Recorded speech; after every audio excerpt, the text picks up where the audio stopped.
સંસ્થાન ગોકર્ણી જીવોત્તમ મઠ ખાતે 77 ફૂટ ઊંચી ભગવાન રામની કાંસ્ય પ્રતિમાનું અનાવરણ કર્યું.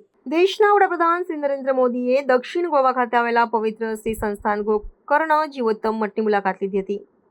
આ પાવન અવસર પર વડાપ્રધાનના હસ્તે ભગવાન શ્રી રામની 77 ફૂટ ઊંચી વિશાળ કાંસ્ય પ્રતિમાનું અનાવરણ કરવામાં આવ્યું હતું. વડાપ્રધાનની આ ધાર્મિક મુલાકાત અને પ્રતિમાના અનાવરણથી ગોવા સહિત સમગ્ર દેશમાં ધાર્મિક અને સાંસ્કૃતિક ઉત્સાહનું વાતાવરણ સર્જાયું છે.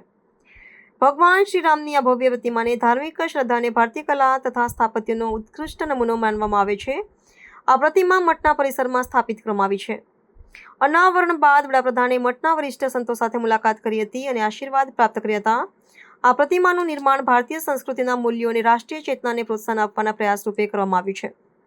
આ ધાર્મિક પહેલ પર ભાર મૂકતા વડાપ્રધાને જણાવ્યું હતું કે આ પ્રતિમા માત્ર એક સ્થાપત્ય નથી, પરંતુ તે ભારતીય સંસ્કૃતિની સનાતન ધરોહર અને રામરાજ્યના આદર્શોનું પ્રતીક છે. ગોવામાં આટલી ઊંચી પ્રતિમાની સ્થાપના થવાથી ધાર્મિક પર્યટનને પણ વેગ મળશે. આ કાર્યક્રમમાં ગોવાના મુખ્યમંત્રી અને કેબિનેટ મંત્રીઓ અને મોટી સંખ્યામાં શ્રદ્ધાળુઓ ઉપસ્થિત રહ્યા હતા.